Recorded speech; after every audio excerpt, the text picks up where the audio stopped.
अउहे रायगढ़ में चोर मन डॉक्टर के घर में करीन चोरी। का है पूरा मामला, देखो रिपोर्ट।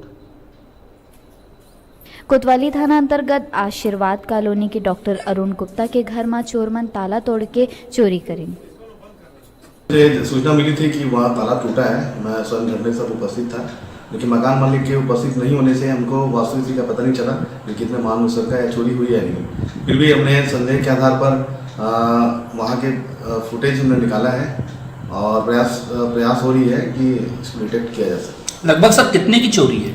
फिलहाल अभी मैं कुछ कहने के स्थिति नहीं हूँ, क्योंकि जब तक मकान मालिक वहाँ तक अपने अनुमान लगा किया वो वसीफ नहीं बताएंगे तो कुछ कहना उचित नहीं होगा। डॉक्टर हा बताइस कि कुछ दिन में ओकर घर शादी रहीस, जेकर खरीदारी बर पूरा परिवार दिल्ली गया रहीस। कोतवाली पुलिस जांच में जुट गए है। रायगढ़ ले डिजिटल रिपोर्टर संतोष पुरुषवानी के रिपोर्ट।